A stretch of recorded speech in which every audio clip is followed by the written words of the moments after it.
alam mo yun, parang out of your league. Or kung hindi mo sila kayang mahalin, hindi mo sila kayang makita, hindi mo kayang maging masaya sa success ng ibang tao kahit maliit na bagay, mind your own business, 'di ba? I mean, parang ganun lang. Yun yung mga na-realize.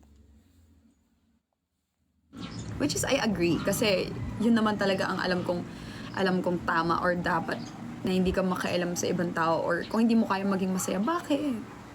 Bakit ka naiinggit? Cheries! 'Di ba? Bakit hindi ka maging masaya sa ibang tao? And then may mga iba pa na nag-compare ganyan kesyo ay kasi ganito kasi ganyan. Eto nakakatawa kasi gusto ko sana sabihin kaso wag na lang kasi very obvious. Pero basta yun. Pag may makita kayong friends nyo na feeling nyo ganito, pinaghirapan nila yon or ano man, magiging masaya na lang kayo. Pero kung hindi kayo magiging masaya, unfollow nyo na lang para wala kayong masabi. Ganon. Diba? Tsaka, alam nyo, karamihan sa mga tao na hindi nagiging masaya sa achievement ng ibang tao, inggit. Inggit o kaya ayaw ng nalalamangan. Ganon. Hindi, wala. Hindi naman.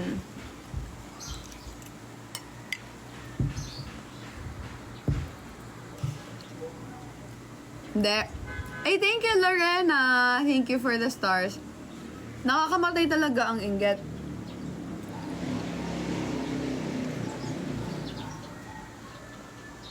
Ato, sige, may sasabihin ako sa inyo. May nagsabi kasi sa akin, sabi, meron daw atang may supporter daw na parang hindi naman ako inaano, wala namang name and stuff. Pero parang pag nagtutweet daw or parang nagpo-post, parang something sa ginagawa ko, parang ganon. Tapos meron daw may sinabi na parang so, in short, compare niya yung idol niya sa akin or sa amin ni Cleo, parang ganyan. Wala natawa ko kasi parang sabi ko ang petty tapos, alam mo, walang substance, walang dating. Pero naisip ko siyang i-example sa mga ganong bagay kasi, yun nga, hindi porket may ginagawa yung isang tao na ganito or ganyan, i-compare mo kasi magkaiba silang individual.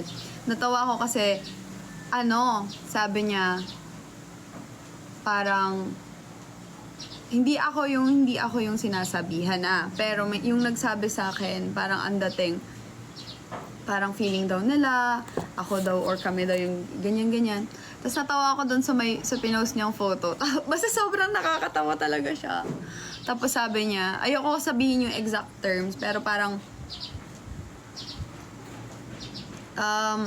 parang mabuti pa to parang may naitutulong sa fans. Parang ganon. Lorena, thank you. Tas yung nakalagay na tulong sa fans, may involved na pera. Kailangan gumastos ng fans. Ganon. So, natawa ako. Sabi ko, the heck? Tapos, parang hindi daw, buti pa to, parang hindi lang laging nagtitake sa fans. Tumutulong. Basta something like that. Natawa ako. Parang sabi ko, the heck, if I want to do that, I will do that. But I don't wanna do that because ayoko manloko ng mga tao. Gets nyo? Kasi benefit ko pa rin yun kung gagawin ko yun. Kasi money involved yun. Kahit nga yung mga sugal-sugal, usually, diba, ang daming mga ganyan-ganyan. Ilang beses ko yung sinabi na magpo-promote lang ako pero wag kayong maglalaro. Kasi, sometimes part ng trabaho ko yun. Pero, it doesn't mean na gusto ko talagang inganyuhin yung mga tao sa ganun. Kasi, lugi ka talaga dun. Kasi sugal yun. Hindi ko kayo ini-encourage na magsugal kayo. Kasi, di ba, pambilin nyo na lang ng ganito. Yung iba, mas gusto nila, dahil pinopromote ko, gusto nila na maano ako. So, gagawin nila, ganyan-ganyan. Pero di ba nasabi ko sa inyo dati sa live ko na parang wag nyo nang ganyan-ganyan. Pero kung gusto nyo naman, kung gusto nyo talagang maglaro, okay lang. Pero kung ako yung tatanungin nyo, wag na. Nung times na yun, kailangan ko lang naman magsa-sign up . Ano ba yan? Hindi ganyan yung tulong. I mean, okay lang. Okay, depende kasi yun eh. Depende yun sa'yo. Pero ako, kahit anong gawin mo sa pera, ang pera nauubos yan. Nawawala, nagagastos. Pero I rather choose, imparting knowledge to people. Yung puso tsaka utak. Yung hindi nagagastos, yung hindi nabebenta, yung hindi na pagpapalit sa pera. Alam niyo yun, yung, oo, mapapasali mo sa ganto. O kaya mapapataya mo sa ganto. Okay, tapos, what's the great ambag of that? But if you speak knowledge, if you speak wisdom, and those words nag-strike sa puso tsaka sa utak ng tao, and forever yun, or hanggang sa pagtanda nila yun nakakip. And yun yung rason kung bakit sila nag-strive harder, ba't sila naging success.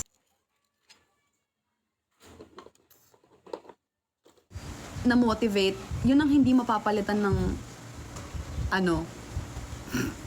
sobrang nakakatawa. Alam mo yun, it's just funny na some people will really compare it to other people na walang substance yung sinasabi. Tapos ang i-compare pa nila sa'yo, yung mga Hay! Diyos ko. Alam mo yun, sobrang different. Sobrang laki ng different. I mean, ako, compare me with all the people you want or content creators you want. I know who I am. I know my worth. I know what I can do. I know what I can share. I know what I can give. And kung pera lang pag-uusapan natin, hindi lang yun yung bagay na masasabi mong may impart mo sa tao or especially sa fans. Lalo na kung yung fans ko ay hindi mo kang pera. At lalo na kung yung fans ko ang gusto nila talagang mag-succeed ako sa buhay, spoiled ako, in a way na hindi ko kailangan hingin, or in a way na hindi ko kailangan mag-demand, or in a way na hindi ko kailangan alam mo yon, wala eh. And it's not my fault or our fault if the people who are watching us are loving us. Ng star sa Facebook ko, kasalanan ko ba yon? Charez! Diba? So, again guys, knowledge and learning na rin to. Help doesn't always comes with money. Help doesn't always line up with money. Help can be a help mentally, spiritually, emotionally, physically, but it's not always about money. If ang pagkakakilala mo lang mukha kang pera. Charis. Ayun. Tsaka, if those people are really insecure about my success, and even though hindi ako masyadong gumagawa ng mga bagay, like somehow effortless yung ginagawa ko, but I'm still winning, I'm sorry if that hurts you. I'm sorry. Siguro, kailangan nyo rin ng matinding prayer tsaka hard work in a way. Kasi mahirap eh. Mahirap yung ganon. And yung mga bagay na dapat sinasalita natin sa ibang tao, siguro kailangan natin siya